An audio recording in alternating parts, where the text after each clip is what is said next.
ഉപരോധം മാത്രമല്ല കള്ളക്കടത്തും തങ്ങൾക്ക് നന്നായി വഴങ്ങുമെന്ന് തെളിയിക്കുകയാണ് പാകിസ്ഥാൻ. ഇറാനിൽ നിന്ന് പാകിസ്ഥാനിലേക്ക് ബൈക്കിൽ വലിയ രീതിയിലാണ് പെട്രോൾ കള്ളക്കടത്ത് നടത്തുന്നത്. ദിവസേന 60 ലക്ഷം ലിറ്റർ സൈന്യത്തിന്റെയും സർക്കാർ ഉദ്യോഗസ്ഥരുടെയും ഒത്താശയോടെ നടക്കുന്നു. പാകിസ്ഥാനിലേക്ക് ദിവസേന കള്ളക്കടത്തായി എത്തുന്നത് 60 ലക്ഷത്തോളം ലിറ്റർ പെട്രോൾ. മോട്ടോർ ബൈക്കുകളിലാണ് പ്രധാനമായും ഈ കടത്ത്. ബലൂചിസ്ഥാനാണ് പ്രധാനമായും കള്ളക്കടത്തിന്റെ കേന്ദ്രമെങ്കിലും സിന്ധ്, കറാച്ചി, പാക്, പഞ്ചാബ് മേഖലകളിലേക്കും ഈ കള്ള പെട്രോൾ ഒഴുകുന്നുണ്ട് എന്ന് പാക് മാധ്യമങ്ങൾ റിപ്പോർട്ട് ചെയ്യുന്നു. ഇറാൻ-US യുദ്ധത്തെ തുടർന്ന് ഹോർമൂസ് അടയുകയും ക്രൂഡ് ഓയിൽ വിതരണം തടസ്സപ്പെടുകയും ചെയ്തപ്പോൾ പാകിസ്ഥാനിലും ഇന്ധനക്ഷാമം നേരിട്ടിരുന്നു.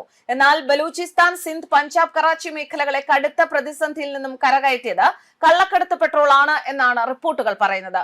പല അയൽ രാജ്യങ്ങളും പെട്രോൾ വിതരണം റേഷനാക്കിയപ്പോഴും പാകിസ്ഥാന് അത്തരം പ്രശ്നങ്ങളൊന്നും ഉണ്ടായിരുന്നില്ല. അതിനെ സഹായിച്ചത് ഇറാനിൽ നിന്നുള്ള ഈ കള്ളക്കടത്ത് പെട്രോൾ ആണ്.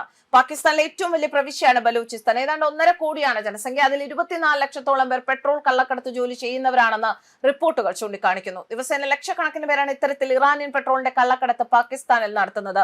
ചിലർ 300 കിലോമീറ്ററോളം ബൈക്ക് ഓടിച്ചാണ് കള്ളക്കടത്ത് നടത്തുക. ദിവസക്കൂലി 3000 മുതൽ 5000 പാകിസ്ഥാനി രൂപ വരെയാണ്. 70 ലിറ്ററിന്റെ 5 ക്യാനുകൾ വരെ ബൈക്കിൽ കെട്ടിവെച്ചാണ് പലരുടെയും യാത്ര. കള്ളക്കടത്ത് തടയാൻ നടപടിയെടുക്കുമെന്ന് പാക് പ്രധാനമന്ത്രി ഷഹബാസ് ഷെരീഫ് ഉൾപ്പെടെ പരസ്യമായി പറഞ്ഞിരുന്നുവെങ്കിലും അതെല്ലാം വാക്കിൽ ഒതുങ്ങുകയാണ്. കാരണം ബലൂചിസ്ഥാനിലെ ലക്ഷക്കണക്കിന് പേരുടെ ജീവനോപാധിയായി പെട്രോൾ കള്ളക്കടത്ത് എന്ന ഈ തൊഴിൽ മാറിക്കഴിഞ്ഞു എന്നാണ് വിവരങ്ങൾ. ബലൂചിസ്ഥാൻ സമ്പദ് വ്യവസ്ഥയ്ക്കും ഇത് നിർണായകമാണ്. പൊടുന്നനെ കള്ളക്കടത്ത് തടയുന്നത് പ്രാക്ടിക്കൽ അല്ല എന്ന് പാകിസ്ഥാൻ സർക്കാർ കരുതുന്നു. മാത്രമല്ല, കള്ളക്കടത്തുകാരിൽ നിന്ന് കൈക്കൂലിയായി മറ്റു നല്ലൊരു തുക പാക് സൈന്യത്തിനും സർക്കാർ ഉദ്യോഗസ്ഥർക്കും കിട്ടുന്നുണ്ട്.